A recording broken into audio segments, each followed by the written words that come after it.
Hi, everyone. Let's talk about AEW Collision, which was a decent show, in my opinion. There were some flaws, but this show was decent at best. It was decent at best, in my opinion. Let's talk about it. So we had Pac versus Mike Bailey, which was a fun opener. Let's talk about it, guys. The action was since Slits Fest with hard kicks and brutal suplex, and then the match boom boom boom boom, great stuff back and forth, and then Pac hits an avalanche belly to belly superplex, then a Mike Bailey resorts in the end of a poison corona, and then a truss kick and a tornado kick. Then Mike Bailey went to finish, but Pac moves away on the the Abelanthan weapon. I'll say it again, guys. The I'll say it again. Pac moves out of the way onto the weapon. I'll just say that, guys. The Ultima weapon, and Mike Bailey smashes his knees, crashing on the mat. Then Pac picks up steam, running the ropes back and forth. Boom, boom, boom, boom, bang, bang, bang, bang.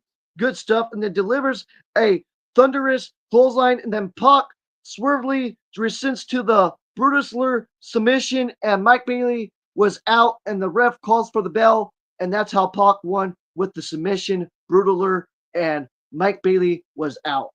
It was good, man. I'm telling you. With Pac winning, give it up to Pac for getting 3 points, man. Steering Pac, man. Give it up to Pac, man, for 3 points. And I'm gonna give praise to Mike Bailey too, even though he lost that match too.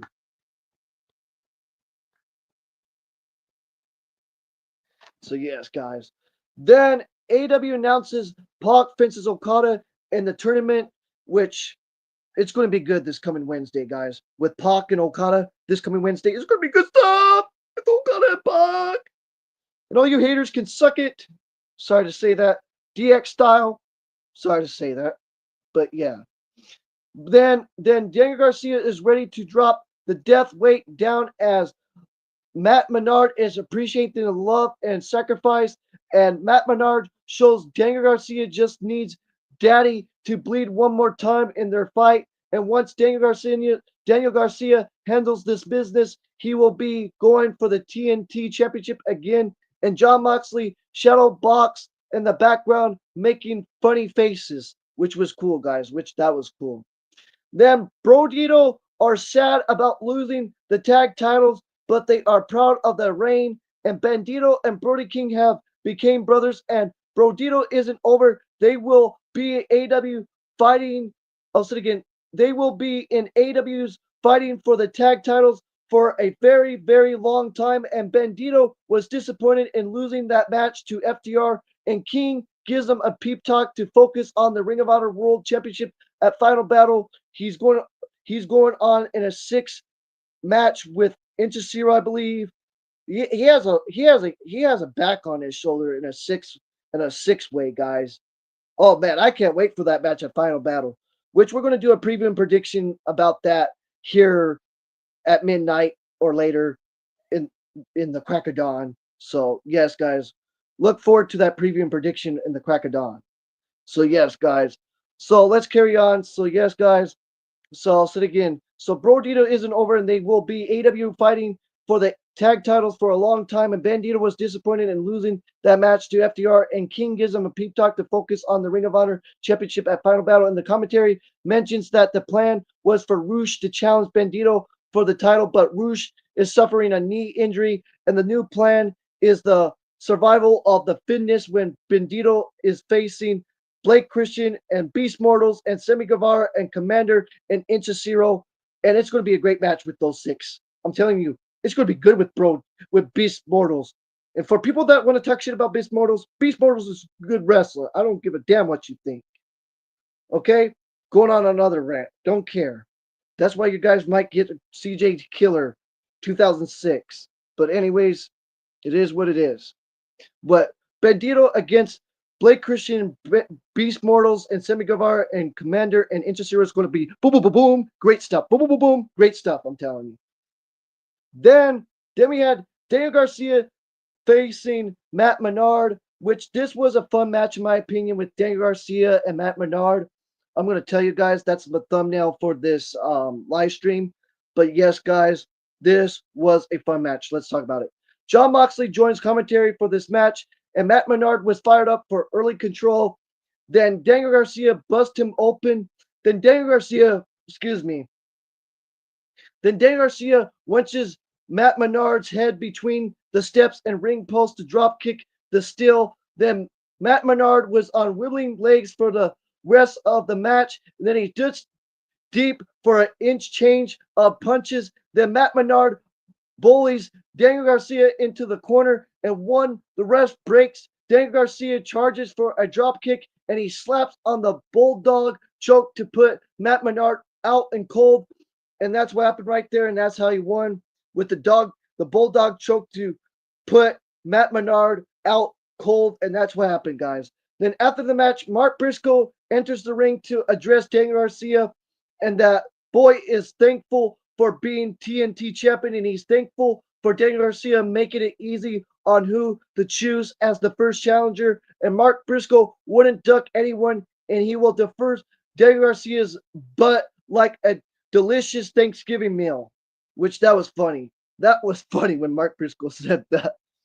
Then Ricochet sets the tone as I'll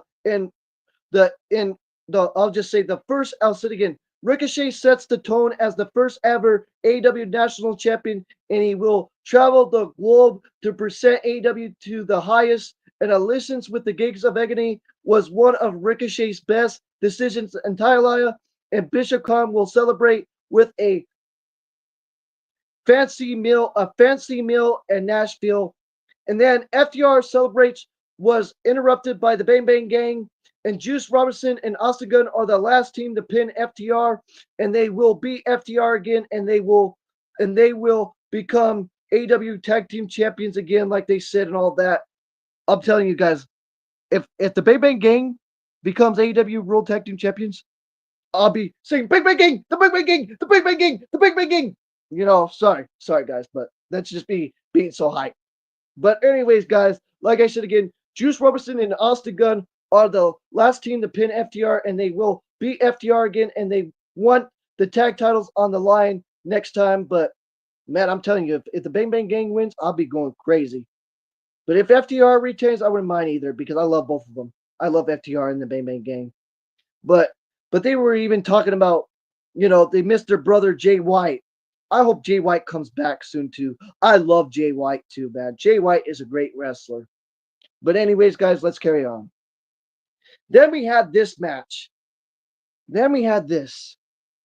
Sorry to go on my little rant. Why can't we have Johnny TV more on TV? Why can't we have Johnny TV more on AEW television? Why can't we have him more on television by himself, or with having Tara Valkyrie, his wife, with him as a manager, and come out there and going for the TNT championship, going for Ricochet's belt. He could even go for Ricochet's belt for the national championship. You know what I'm saying? And I know some of you diehard AEW fans are going to say, "Oh, it's going to be time. It's going to be time." I know it's going to take time. But in my opinion, he deserves it right now or sooner than later, because trust me, Johnny TV deserves a title before he retires. Before he retires from professional wrestling, he needs another run. I'm sorry to say that. He needs a run like he had in TNA, you know what I'm saying, and all that stuff, guys. He needs a run again. And I don't care what you all say, saying, "Oh, Johnny TV doesn't deserve it, blah, blah, blah, blah, blah, blah, blah, blah, blah, blah." Like, I don't care. I do not care what y'all think. But this was disappointing, in my opinion. You had Dalton Castle and the Outrunners win this match and defeat Mansoor and Mason Madden and Johnny TV. Good for the Outrunners. Love seeing the Outrunners and Dalton Castle, but the match could have been better. That's all I got to say. Let's talk about it. So M&F TV attacks from behind, and the babyface quickly rally with Don Castle and launching suplex and total recall, and the double elbow drop by the Outrunners, followed by the bang ring from Dalton Castle to pin Mansoor. So yes, guys, and that's how they won, with Dalton Castle's bang ring, his move, the bang ring, and that's how Dalton Castle picked up the win and pinned Mansoor. And I'm really happy as them as a trio, Dalton Castle and the Outrunners. Like the Hobbs, I'm happy with the Hobbs being a tag team. But what's cool is you have longer matches, not these swash matches. These swash matches make me want to be like this. Like, come on, let's have a 20-minute match longer, or a 10-minute match at least, not a freaking 2-minute match. What the hell is that? In my opinion, that's just my opinion. I don't like those kind of matches. Then after the match, Ricochet wants his respect as national champion, and Bishop Kong comes from behind the blindside Don Castle, and the Gigs of Agony smash the Outrunners, and Ricochet keeps running his mouth and charging the country music singer Michael Ray. If you guys love Michael Ray, cool, but I don't really know Michael Ray that much. But if you're a huge fan of Michael Ray's music, more praise to you, more praise. Then Ricochet pokes Michael Ray in the chest, and Michael Ray shoves back, and Michael Ray hops the rail, ready to fight, but security offense. Then the Don Callis family has a titter Thanksgiving, sharing what they are grateful for, and Okada spills the moment by saying he's grateful that he doesn't have to tag with Tutesta anymore, which that was funny. That was so funny, man. That was so oh, that was so funny. At the moment they were thanking all each other. Josh Alexander was thankful for something. Mark Davis was happy for something as well, and all of them were happy and stuff, being thankful for being a part of the family or something. Something that I remember. It was really good. And then out of nowhere, Okada Okada spills the moment, and then he says he's grateful. He's grateful that he doesn't have to tag with Tutesta. That was so funny, man. Oh, that was so funny. I'm telling you. Then we had Eddie Kingston versus Shibata. This was a fun match. This was a fine match for what it was. It was a fine match, but I wish it would have been longer. But it was a fine match. I enjoyed it, but it could have been longer though. This match with Eddie Kingston and Shibata. But let's talk about it though. Shibata attacks during his intro on stage, and he points Eddie Kingston around the ring, and Eddie Kingston fires up, but Tutesta cuts the rally down with a low blow, and Shibata runs into a big boot, a DDT by Eddie Kingston for the win, and that's what happened. And then afterwards, Eddie Kingston cuts a shoot promo thanking the fans for their love of professional wrestling, and Eddie Kingston says that Hook is still his boy, and Hook will have to live with his decision and pay that price from Hangman and Swerve. And Eddie Kingston calls out Samoa Joe for a world title shot at Winter's Coming, and we're going to get that, guys. And we're getting that match at Winter is Coming for the AEW World Title. We're going to get Samoa Joe versus Eddie Kingston. That match is going to be good. I'm telling you. Not this Wednesday, but the next following Wednesday is Winter is Coming. I can't wait that. I can't wait for that AEW World Title match. As Winter is Coming. Oh, that's going to be so good with Eddie Kingston and Samoa Joe for the AEW World Title. Oh man, it's gonna be so good stuff. I'm telling you guys. Oh man, I'm telling you. Oh man, I'm telling you guys. Oh man, I'm telling you. Then Red Velvet watches tapes on her loss to Mercedes Moné, and she saw her mistake. And Red Velvet wants a TV title rematch, in which she's going to get that. And we talked about that, guys. Then we had Tekla defeating Ty Mello. This was a fun match for what it was. It was fine. But in my opinion, we need to give these women 20 to 30-minute matches on television. I'm sorry to tell you this, Tony Khan. No more $200 matches. No more 100,000 matches. Just do more women's matches. Give us like 5 women's matches on a pay-per-view straight. Like 5 women's matches, 6 women's matches, whatever. I don't care. I don't care because I love women's wrestling. Women's wrestling is what got me into wrestling with AJ Lee and Caitlyn. That's what got me into wrestling was AJ Lee and Caitlyn and Paige. But carry away, Saraya when she was in AEW. But anyways, let's carry away, guys. So we had Tekla face Ty Mello. This was a fine match. Let's talk about it, guys. Tekla shows breath kicking out from a cushion pile driver, and then Tekla hits the spider pose to duck a clothesline. Then she explodes for a spear. Then Tekla deserves a curb stomp to win. And that's what happened. And then the Sisters of Sin attack Ty Mello after the match. Then Jimmy Hayter runs out for the save as the Triangle of Madness distress. Jimmy Hayter and Chris Statlander arise to even the odds, and the villains retreated. And that's what happened, guys. And then we had the main event. Tutester and Strong. This was good stuff. Tutester and Strong, man. This was good stuff. Tutester and Roderick Strong. Oh, this was good stuff, man. As the main event. Let's talk about it.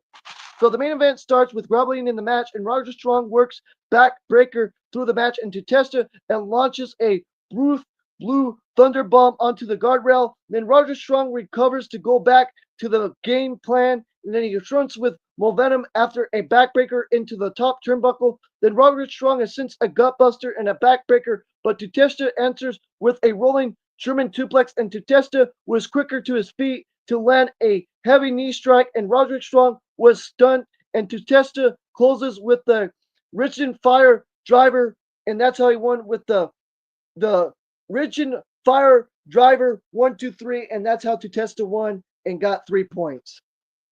And I give this show a 7 out of 10, guys. I give this collision, like I said again, guys, a 7 out of 10. And I love you guys. Love all the support. Love you all and stuff, guys. I appreciate it very much. And I'm sorry for going off my rant towards the buttholes on here. But it's the truth. There's a lot of buttholes on here on this app. But carry it away. But anyways, guys, don't forget to like the video, subscribe to the channel, hit those notification bells as always, guys. This is CJD 2006. I'll say it again. This is Christopher Jackson Denver 2006. Don't forget to like the video, subscribe to the channel, and hit those notifications as always, guys. And much love.